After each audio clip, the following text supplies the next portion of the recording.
Actually, I meant to say that. Okay, so we are going to be starting the medieval period. Medieval period goes by a lot of different names. The broader name of all of it is, well, medieval. That is funny. That was wise. It's divided up into a bunch of different sections. Theoretically, you could say that the medieval period basically starts from the fall of Rome all the way up till the end of the Gothic period. So did you see the fall of Rome? The fall of Rome all the way up to the Gothic period. So in theory, like Romanesque that we're studying, Gothic that we're studying, basically from here all the way to like the whole semester is going to be the medieval period.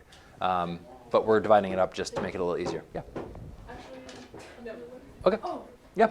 No. Compared to everyone. Huh? Why is medieval like super long? Because it's just kind of it's the idea of, well, we'll get into that. I'll tell you why.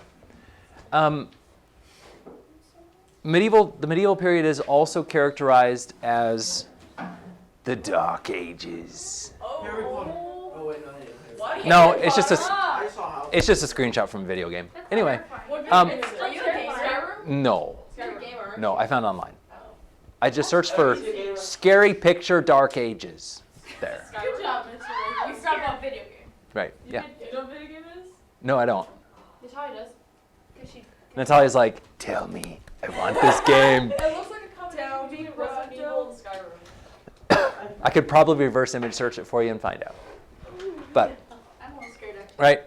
So this is what people think. This is what people think of the Dark Ages, right? I never thought of hanging people, but it's giving me like Okay, Yeah, it's pretty close. were there these types of buildings? Yes. Sure. Probably. Were people hung in public? Sure. Yes. Were there muddy streets? Yes. Was there a lack of sanitation? Yes. All these things. Was it always dark? Sure. No. Did it rain? Right? Yeah. It was just constantly raining. It was constantly raining all the time. That doesn't make any Sure. tree. It says Right. the tree's dead, but it's raining. Like that doesn't work. Bring out your dead. Right. Is that horrible? Monty Python. Ah, that's what it is. That's a funny one. Okay. Anyone. So we have this conception. We have this conception that the Dark Ages was this period of backwards people, superstition. Everything was bad. There was a lot of death. Why? Well, there are a couple reasons for this. There are a couple decent reasons for this because we're pretty bad at history, right? We, as a people, generally speaking, we like to think that the period that we're in is the best period that has ever existed. It really is. We look back at periods like the Dark Ages, where there's plague and where there's lots of, yeah, all that kind of stuff. But here's the thing. How do we look at history? When we look at any historical period, how do we see it?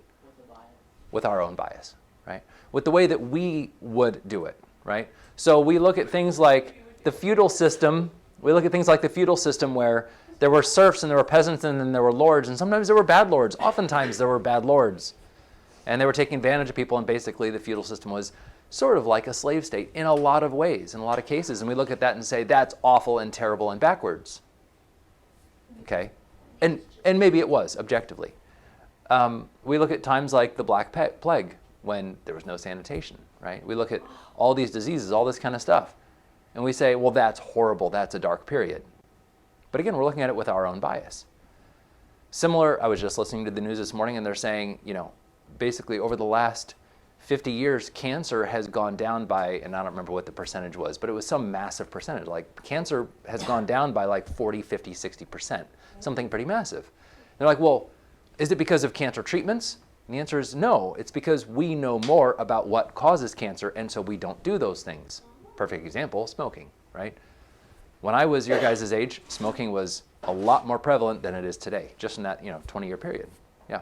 So when people say like smoking, do they include like vaping that, or is that different? Because like one's like more smoky. Smoking is more cancer causing than vaping, right? So things like that. So we look at history through our own lens, and people throughout history look back at history through their own different lenses as well. Okay. So you often think of the medieval times as either like this or Rachel like this. Yes. Miss Toe, legit, Miss. Neither one of these are accurate. Neither one of you. Neither one of these are accurate. Okay? Our class you go. We were black and white and red one time. Where's Miss Tina? So we're gonna She's up top, like that The middle red and yellow. center piece, like upstairs. so we're gonna look at we're gonna be looking at the medieval ages. We're gonna look at the medieval period Imagine for you. as objectively as possible, right? We're going to look at what was happening at that time. We're going to look at the developments of what was going on at the time. Were there bad things? Yeah. Were there mistakes made? Of course. Sure. That's pretty But were there also some really extraordinary things and some surprisingly extraordinary things, surprisingly good things that were happening during this period? Absolutely. And it would be bad to just ignore all that. All right, so what are the Dark Ages? These are 6 things that have kind of biased modern... Yeah, go ahead.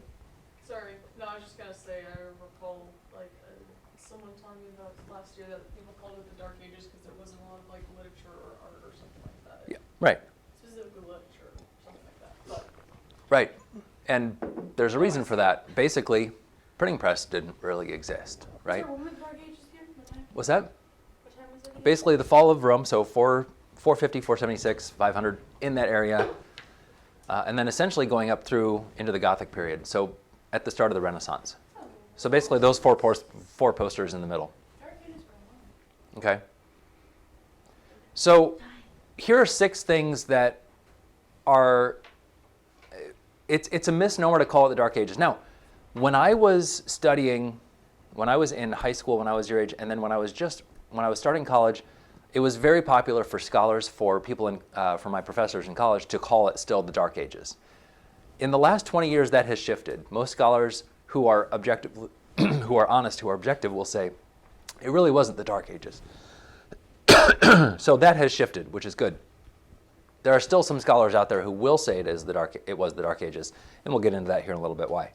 All right. So the first reason why the Dark Ages were called that, and why it's really not the case, is because we have later scholars who are heavily biased towards ancient Rome.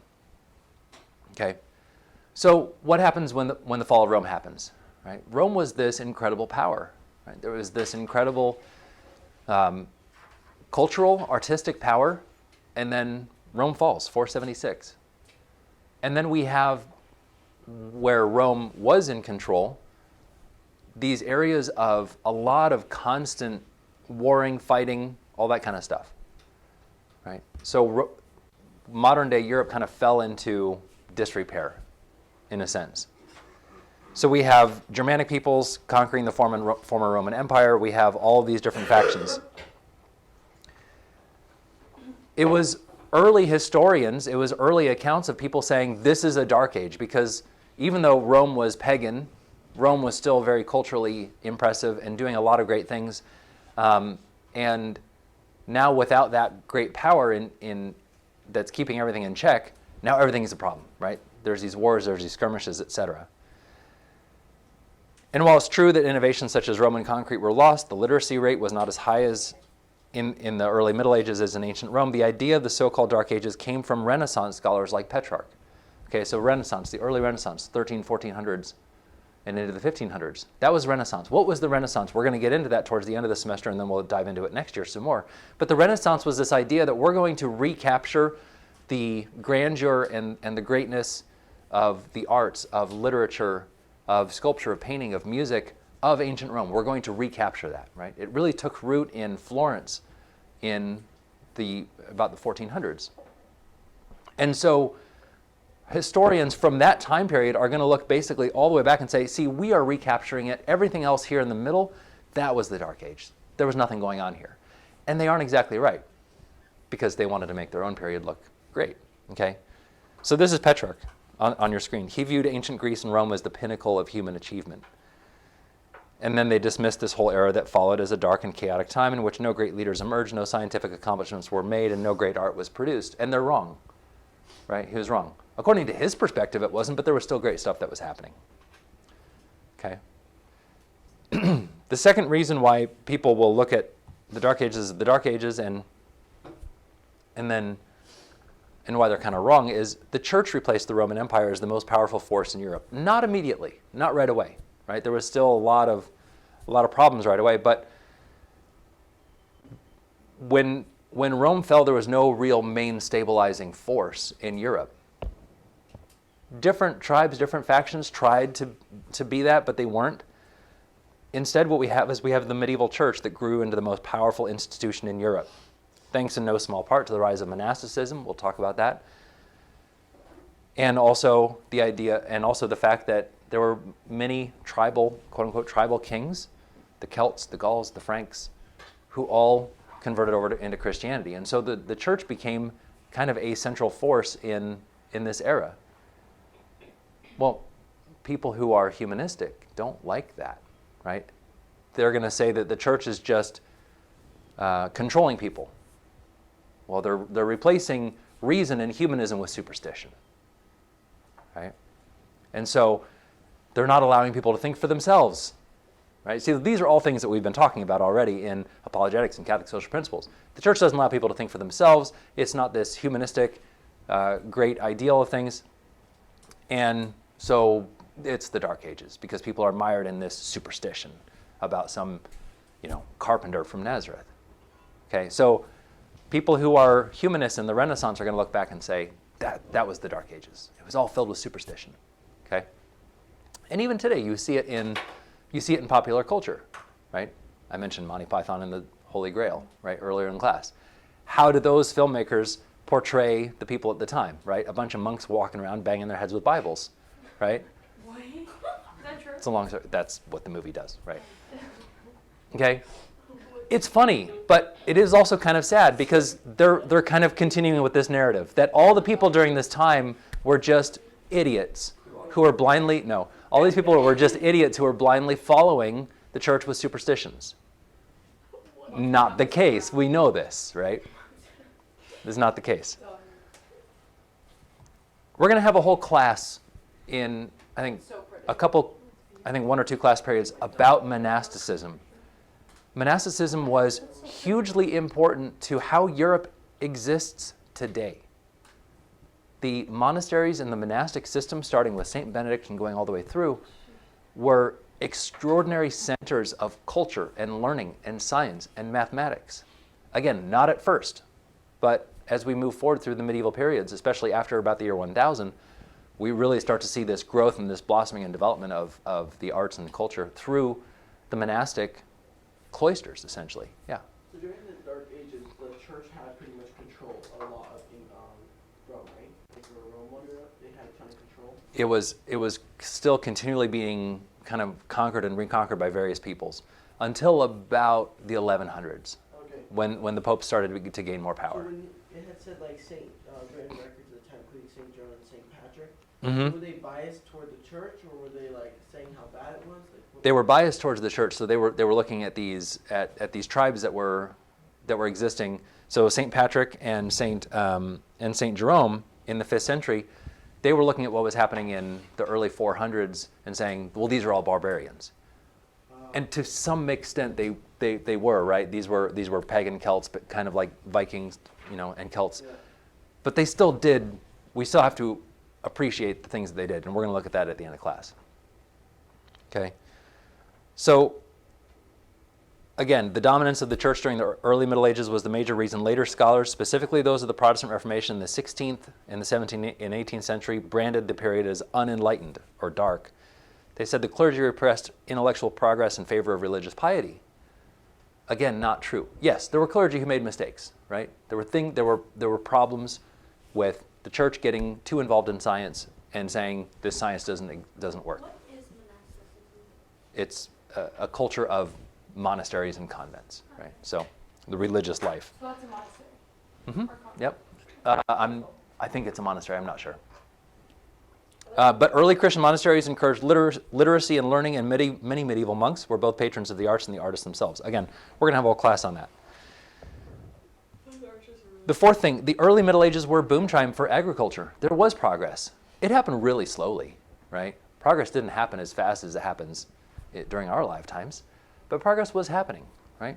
One of the major inventions, one of the major technological innovations, and we kind of roll our eyes when I say technology when I'm referring to a plow, but it is technology, was the concept of, instead of a farmer dragging a plow behind him, a hand plow, think of like a trowel on a big stick, he was able to attach it to oxen. And he was able to use a deeper plow. So what does that do? That allows the farmer to go deeper, get some of that clay soil, the better, more fertile soil, turn it over, and just that innovation right there increased agricultural production like 100-fold all throughout Europe. There was also geologists, and not geologists, but climatologists think there was actually this period of warming throughout the Middle Ages, and that allowed a lot more places to become more fertile and grow a lot more crops. So people weren't starving. It was a boom time for agriculture. There was tons of food available, and people were learning more and more, right? The idea of genetics was starting to kind of come about. People were like, oh, I'm going to splice this fruit tree to this fruit tree. These kinds of things were happening, right? So Lady apples. yeah, So where would they put the remaining? Just like drop it on the side? of the dirt.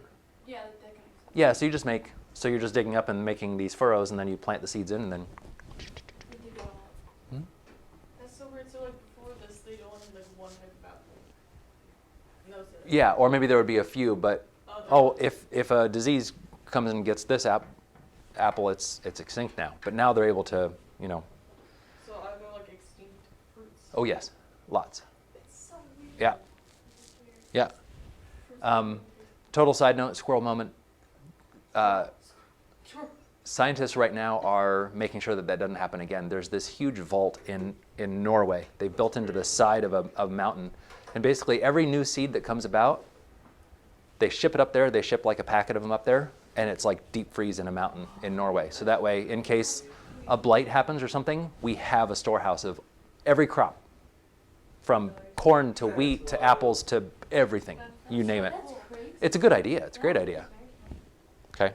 How do they control, make sure nothing Very gets clever. hurt? I'm sorry? How do they make sure like no disease gets in now? Like, I don't know. They probably like UV light, like, go in and I don't know. put it in there. But it's deep frozen, so. The Middle Ages was a period of no learning, right? It was all superstition. No one liked learning. I love like superstition. It looks like a pentagram. Okay. Very small. Um, It looks like a pentagram. It looks like a very- in fact, there was a boom in science and learning. Again, it didn't happen as quickly as it happened during the Renaissance. It took longer. Technology didn't advance. You're right. Technology is always advancing faster and faster and faster as we move forward, right? But it was happening. The planet. So one of the popular myths about the Dark Ages is the idea that the medieval Christian church suppressed natural scientists, prohibiting procedures such as autopsies and dissections and basically halting all scientific progress. Not true. Some did, yeah, and those, of course, are the ones that get the bad press. Historical evidence doesn't support this idea. Progress may have been slower in Western Europe during the early Middle Ages, but it was steady, and it laid the foundations for future advances in the later medieval period. I didn't put this section in your notes, but there's a reason why I have Arabic up here. It is true that in the East, in the Muslim world, there were greater advances in science and astronomy and mathematics than was happening in Europe at the time. That is true. Is that the moon? Mhm, yeah. Yep. It's the cycles of the moon. And like seeing how there's eclipses and things like that. So these advancements were happening in the East far better and far faster at first than they were happening in the West. And it is true that at times, and there were some overly scrupulous, overly pious abbots, monks, bishops, etc., who are saying, any learning that comes out of the Muslim world, that's devilry. We won't accept it. And that did take place for a little bit. So, and they were mistaken. But over time, as trade increases and things come forward, there were a lot of abbots, there were a lot of bishops, and even the Pope himself, who were like, we have nothing to fear from this. This is science. Let's bring it in. Let's bring these. And there was a cross-pollination of learning between the Islamic world and the Christian world, right? And so it wasn't like ecumenism, like, here, come in and tell us about Allah. It was, here, come in and tell us about this, and we will share with you some of our knowledge that we've gained about agriculture and things like that. And that's a good thing. And so when this cross-pollination was allowed to happen, then the monks, the monasteries, the centers of learning, the universities took this and ran with it, right? So yes, was there a period of time, a couple hundred years, where they were like, no, we're not going to listen to this? Yes. And that was a mistake. right? But we can't say that the entire medieval period was like that, right? So there were advances in science and things like that. It wasn't as good as what we have today, obviously. They're still using leeches, they're still bleeding people, they're still trying to, you have the 4 humors in your body, and so you get rid of the black bile and replace it with, people were being killed by doctors, right? So, yeah, yes, okay. And then the final thing is we have what's called the Carolingian Renaissance. The Carolingian Renaissance. Carolingian Renaissance means there was this period of growth and blossoming of culture after the crowning of Charlemagne. So Carolingian means of Charlemagne, basically. Okay, so Charlemagne, right? He was crowned. Well, we'll talk about him. So we'll have more of a class period on just his stuff a little bit later on. Okay. Is he good? A bit brutal, but yeah, broadly speaking, he was good. He was, from a Catholic perspective, he was pretty good. Again, kind of like Constantine, where he was personally not a very great guy, but did try to bring about. But did he kind of give like as a king, he gave people what they needed? He did, and he was good, and he was all about literacy and improving the lives of people. A lot of it he did at the point of a sword. We'll talk about him a little bit more, and we're not going to dive into the history of Charlemagne. That's more. Is that like a bishop? That's the Pope. Oh, okay. So, Who knows when Charlemagne was crowned king? What year? Oh, 1770s. Nope. Earlier? Earlier, 800. Where? It's like, 800. oh, 800. Okay, so 800. So between about 800 and 1000, we have this, what's called the Carolingian Renaissance. Okay? Is that around 100? Okay. So here's our timeline. I'm going to be showing you this several times as we move forward, just like I was doing, well, actually, last year, you guys, I was showing you a chart that looked a lot like this when we were looking at Renaissance and stuff. Okay, so this is our timeline of the medieval period. Technically, part of medieval is early Christianity, because it happened after the fall of Rome, so technically speaking, early Christianity is part of that. Also, Byzantine is part of that. We went kind of backwards and we went ahead, and I think in 2 years when I teach this again, I'm going to switch that around. No matter, doesn't matter. That'd be cute. Okay, thank you. So Byzantine, part of the medieval period as well. But I've wanted to separate it out because it is so vastly different. All right, so then what do we have? We have the pre-Romanesque. We're going to be talking about the Merovingians and the Anglo-Saxons today. We'll talk about them briefly. Okay? And this is kind of what Merovingians, not a lot there. Basically Roman, we have the Anglo-Saxons, very few advancements. And then we have these, different colors. So yellow, that's a big jump. The Norse, totally different. Iberian Peninsula, very different. A lot of Islamic influence. And then we have the Romanesque and Gothic, which we'll get to a little bit later. Okay, so that's your timeline of medieval period. All of this is technically part of the medieval period. Okay? So we're going to kind of ignore that, and we're going to call it pre-Romanesque, and we're going to dive into these periods. Yeah, I don't know why I put 700. It should be 800. Anyway, we'll get there. What does MEH stand for? Meh. Oh. Eh. Not a lot of advancements there. Okay, I was looking up like what Gothic in terms of architecture is like and stuff. And it said it was described as like being light and airy and like Yes. open and stuff. So how come is the Gothic period like in any way connected to like the Goth like style? Yeah, good question. I don't know. 'Cause like It doesn't make sense, right? Yeah.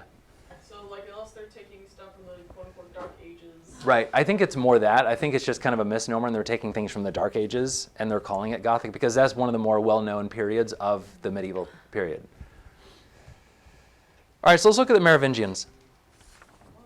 Merovingians, You didn't put man here. meh, meh. How many rockets? Why are they called the Merovingians? It was this tribe of people who were one of the first to really kind of jump on and become more powerful during right after the fall of Rome. Okay, so their sphere of influence lasts about 300 years.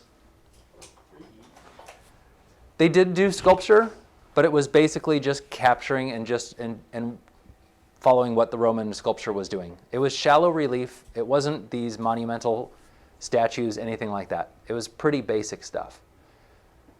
What about the architecture? We still do have some Merovingian churches, some halls, some buildings that are still existent. And it's basically Roman. And so I don't mean, man, like, it's bad. It's just, there's not a lot different here, right? This is essentially Roman. So there is a tower here, but right behind it, the main structure of this church is essentially a basilica. It's essentially a Roman basilica, right? It's a long, straight. Does it have the rounding at the end? It's a long, straight building That's interesting. and it still has the apse, right? So it has the apse, but it's a long, straight building. We don't have the transept, right? The cross piece of the church yet. But if you look at this and you had to guess, is this Merovingian or Roman? Unless you've studied this, unless you really know, you'd say it's probably Roman. And it basically is. Okay? Even the ornamentation on the floor, it has Roman motifs. It has Roman style. Right? What's on the side, sorry? I'm sorry? What are on the side? Thingies? It was like So these are where Those candles? higher. The black things. Those thingies. oh, places for candles, like those. Like the one that- Stone piano. That's what I kind of looked like. Yeah, What let's does go. stone piano sound like? Probably not. 800 keys. Yeah. Oh, so the buildings. There's not a lot of innovation, right? Why is there not a lot of innovation? They don't have time, right? They're just going to take what the Romans have done and they're just going to copy it and do it again. Okay, but but there were innovations in a couple areas in manuscripts, and we're going to do a whole class on manuscripts as well. There were innovations in manuscripts. They were very well done. They were beautifully done. And it's right around this time that we have the beginnings of the monastic tradition as well, which again, we'll have a class on monastic traditions. And one of the main jobs of the monks was to produce these books. Okay. So we have this illustration. We have all this painting in these manuscripts. Goldsmithing, also very, very good. Adorable. It's gonna be expensive. Okay. But what are they doing? They're still basically taking Roman traditions and they're just advancing them just a little bit. Okay. I'm going to go back. This is what's called the Galatian Sacramentary. Yes. What is it? What language is that? Latin? That's Latin. Latin. Latin. Something book. Do you guys want me to say it? Second book. The second book that something. Emma, Ellie, Tony, Galatian Sacramentary. We learned about this in liturgy. We did. Right? Okay, this is it. This is the Galatian Sacramentary. This was one of the first. This is basically the first existent book that we still have today that has the Mass in it, right? So this is it, and it's because of it was so well made by the monks during this period that we still have it today. Yep. I'm sorry. Would they? Sorry, second oldest. Go ahead. Would they like make? Was this made on a printing press or every No. single one of these manuscripts? Oh my God. Printing press didn't happen until way later. That was the first one. Huh? What was the first one? The Gutenberg Bible, back in the 1500s, 1400s. So this is done. This was done in the late 400s. So this was all hand done. And that was I do that have the mass before Christ was born. 480. Are those eagles? No, 480. Good question though. Thanks. Good catch. That was. BC. Will they make letters out of? If I did say BC, sorry, 80. That's adorable. That's so great. Okay. So this is the book of Christian liturgy. It's the priest part in celebrating the Eucharist. I was wrong. It's the second oldest Western liturgical book. The Verona Sacramentary is older, but this is the oldest one that we have that has the complete canon of the Mass. Okay, so the canon. This is the oldest existent written down canon of the Mass that we have. Okay. All right. So goldsmithing. Why are they so obsessed with fish? You show them? Oh no. Oh, Whoa. those are Why called did cups. everything happen over here, not in like America? And America, they were just looking at Like, like it's in they Ireland. have nothing cool over here. The Like, Boston that goes back. Celtics. Do I have time? I have time. Hold on.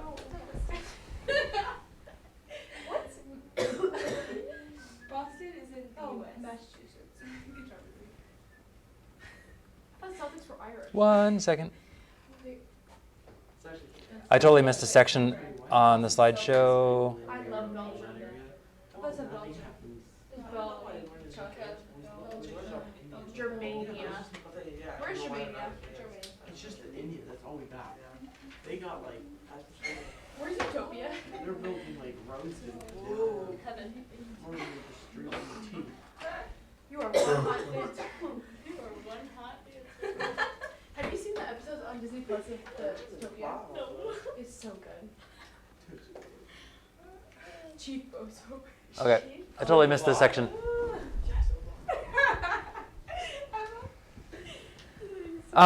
Next, we have the Anglo-Saxons. Their sphere of influence. So the Merovingians are down in Germanic and Roman periods, but we have the Anglo-Saxons. They're developing at around the same time. This is in an unstable area. They're basically descended from Vikings, which we'll have a class on Vikings as well and their art and their period. Mm-hmm. What is this modern day like? Where? So England. So there's England. London's here, Okay. right? That's Ireland over there, and then this is like Belgium, and then Denmark up there. Oh, we Okay. know enough about Denmark. So it's an unstable environment. There's lots of rivalries for power, and they really focused in on this, on a concentration of luxury goods. So they were very much a patriarchal system where the ruler was seen not as a god, but as the most powerful guy. And so we have these burial mounds. We have these luxury items that were made for the ruling families and the ruling elite. Similar to what we saw with Mesoamerica, we have these burial mounds, and some of them have been excavated, some of them haven't. But we have these burial mounds where the ruling families would all be buried together. But they were essentially sort of nomadic during this time period. So they would stay for a time. They would stay for 50 years, maybe 75 years in a period, and then move on. Isn't it kind of disrespectful to dig up the dead? If it's done for the proper reasons, if you're just doing it just to, Just for fun? then yeah, Like in the bad middle of idea. nowhere? Today, yeah, middle of nowhere, but this would have been a center of commerce for them. Well, that's neat. We have the Anglo-Saxons developed this style of goldsmithing and this style of decoration. It's called animal style, and no, it's not having anything to do with in and out. But they would develop these belt buckles and these ornamentations, these brooches, these clasps. Mm-hmm. They wore belts? Mm-hmm. Oklahoma, they had dresses. They were cowboys. They had to get And they were very highly decorated. So what they would do is they would take these. They wanted to produce designs that had to do with animals. So they wanted to do these animalistic style designs, but they also wanted to make them decorative. So it's very hard to tell, That was like a frog. but there are little claws here, right, on either side. And then there's a little bit of a face here. But the body is super elongated, and it turns almost into a serpent. Where's the face? Where's the Might be able to see it a little bit better here, right? Oh. So it's like these birds or animals, and they're like, their mouth is around themselves. But it's all made to make these styles. So these are called animal style. Huh. How interesting. So animal style pattern. So why would they do this? Why would they make these sort of objects? Well, it's a way to carry around your wealth. This is before a lot of coins were being developed. This is before kind of the concept of money as we know it today. The Romans had coins, but up there in the Anglo-Saxon period, they didn't. So they would carry their money with them in the form of gold brooches, belt buckles, things like that. Okay? You want my money, you have to kill me to take it, sort of scenario. So animal style pattern, it's any pattern that uses an animal motif, and then what we're looking at here, this is called animal style 2. And we're going to see kind of the development of that when we look at the Norse and the Vikings as well. Where were they really most influential? It was down in this section of the British Isles. So this is where they were. We have a lot of trade happening between the mainland of Europe and of what is current day England today. And this is the age of where the legend of King Arthur comes from. King Arthur was probably an actual guy. His legends were retold over time, and so they became a lot more fabricated and not as realistic, but he was real. And this is probably his castle. Yeah. Or at least it was on this site. It looks like Cinderella. Mm-hmm. Clifford Camelot. Yeah. It looks like Cinderella real life. Okay. So his legend derives from this castle. It's called Tintagel Castle on the southwest coast of Ireland. It was first recorded in the 12th century when there were these historians in the 12th century who said, this is where King Arthur was. Seems like he was real, seems like this is where he was. Okay, so this was the main sphere of influence of the Anglo-Saxons. And we're going to talk more about the Anglo-Saxons as we move forward in history and also as we look at the Norse culture and how they influenced the Anglo-Saxons as well. All right, so I'm going to get out of this one. Just forgot to transfer that one over entirely. Okay. So let's look at the Celts then. When we think of the Celts, we think of Ireland, right? Well, that is where the ancestors of the Celts live today. But the Celts were not originally from there. The Celts were a tribe of European peoples who settled in what is modern-day France. So that was the Celtic region, right?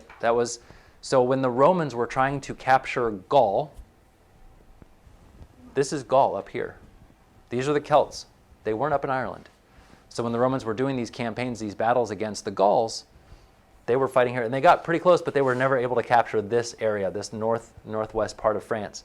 That was the Gauls, that was that stand that they made. And finally the Romans said, forget it. They made a wall. Said, we're done. We're not going back. Yeah. Okay. So these were the Celtic peoples. They didn't go up to Ireland until modern-day Ireland until a little bit later, and we'll talk about that. But what do Eastern tribes were always pushing them right up to the north? But while they were in this area, and even after they were moved up into Ireland, they were very much they were very adept at cultural production. Okay, so these monasteries that were in place in the Celtic regions, and again, we're talking about this time period by about the 600s, 500s to 600s. They're all pushed out of what is modern-day France, and they're pushed up into Ireland. Okay, but this is where they were at the very beginning of the medieval period, was in this area of France, and then eventually they were pushed up by the tribes. So then we go up to Ireland and we look at what was being produced up there. A lot of great manuscripts. These are the Lindisfarne Gospels. We'll look at those in more detail a little bit later. We have. Sorry, can you Mm-hmm. You said those are gospels, like, I know it's a picture, but like, what's the point of that thing right there? Like that. This? No, just like the, yeah. It's called a carpet page. It's just it's a decorative page, right? Between the, on the left, it's called a carpet page. I don't know what it meant. It's just decorative. And so we'll look more at the detail of that in a little bit. But just so you know, that was what was going on in the Celtic area. We have Irish monasteries that become centers of learning, knowledge, production, and art for the next 2 centuries. Right? These Irish monasteries are hotbeds of production, of learning. Right? They were essentially what we would consider universities today. Right? People would go and they would learn things from the monks up there. And so it was just passed down. This knowledge was passed down generation to generation. Some of it was incorrect information, right? But it was there. We have the development of what's called these Pictish stones. So Pictish stones. Pictish stones are these stones, these are these monuments, and these were originally pagan, right? So if you go back all the way to prehistoric, right? Stonehenge and all these sorts of large monumental stones, that was happening up in England, up in this area. And so there were these prehistoric, or I don't want to say prehistoric, but there were these peoples who were living in what is Ireland today, and they were pagan. They were basically Druids, right? And so they developed these stones, and these were magical stones, that had magical powers to them. So this was part of the culture of the people in Ireland. They're called Pictish stones because a lot of them were found near a town called Pictish. So what are they? They're rectangular relief carvings, ancient to medieval, no Christian symbols. But once Christianity arrives, what the Christians do is they take this same sort of concept, right? Christianity, when it's trying to convert people, always tries to assimilate into the culture, right, where it can. So they say, well, instead of having these Pictish stones with these sorts of just kind of nonsense carvings or pagan carvings, let's put a cross on them. And so we have this class 2 of these Pictish stones. They're rectangular, deeper relief carvings, often containing Christian symbolism. And we'll talk more about these knots, these Irish knots. That was the Irish, that was sort of just the style.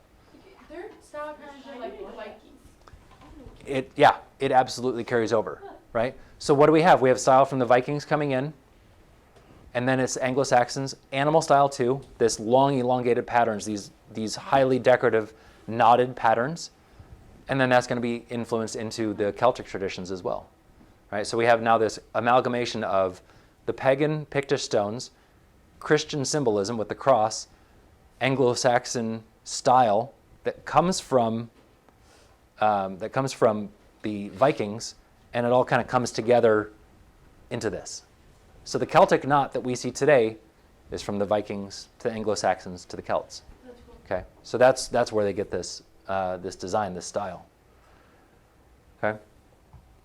Over time, we have the class 3 of these Pictish stones, which we call the high crosses.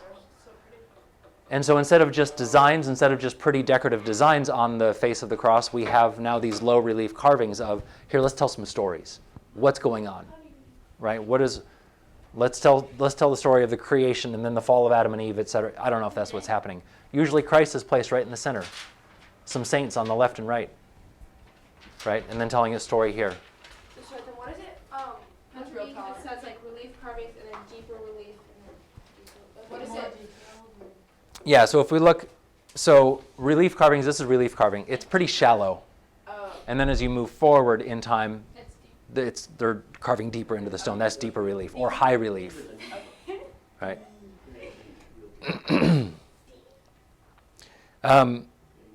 This is the Murdoch cross. It's one of the largest and most well-preserved examples of a high cross, right? So what were they used for? Were they outdoor altars? Were they gravestones? A lot of different reasons, right? They carved a lot of these. And they could have been used for devotion. It could have been like a pilgrimage stop. It could have been warding off evil influence to commemorate things. According to this one specific one, this one was a grave marker for Murdoch, who was an influential Irish abbot who died in 923. So we have a date for the cross because it's written right on it. And this is pretty typical of the later 9th, 10th century Celtic crosses that we see developed. Yeah. How did these people get Christianity or Catholicism? Well, Patrick was one of them. St. Patrick was one of them. He was kidnapped and taken, and he was taken down basically into modern day Italy, and then he escaped and went back home and brought Christianity up. So we have these. It was mostly monks who were traveling through all these remote areas and trying to convert the pagans. What time was this? Like this cross? This was 9th, 10th century, but Christianity was starting to come into Ireland at about the time of St. Patrick, which was the 500s. So from the 500s on, we have this development. So a slow degradation of those early Pictish stones of the pagans and the Druids, and the pagans and the Druids were not completely wiped out, or it didn't completely go away.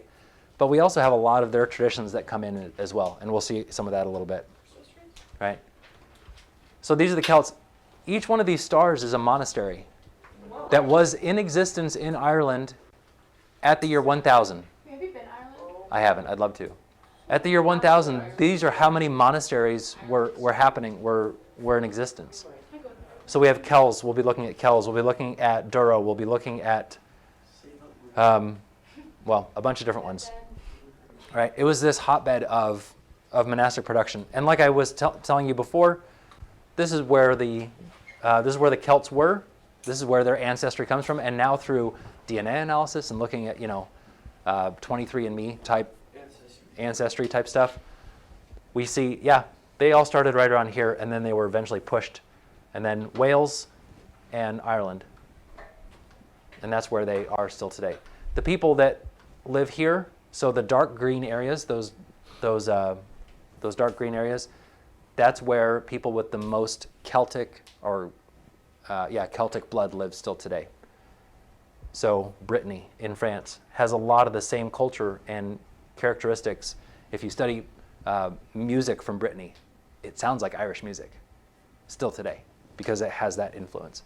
That's so weird. Why is it like the most west part of each like land? They were pushed out.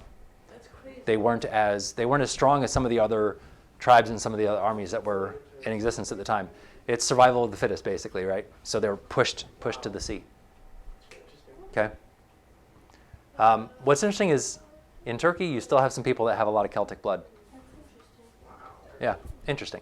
So where is Ireland? Ireland, it's here. I know, but like, Ireland, Northern Ireland. It is not. It's part of the UK. Wait, yeah, it is. Isn't it part of Europe? it is part of Europe. Oh well, the UK is part of Europe, but it's part of the UK. And The UK is not part of Europe. It's split. Brexit. What? Seriously? But the UK is not a continent, so it has to be. The United Kingdom is an empire.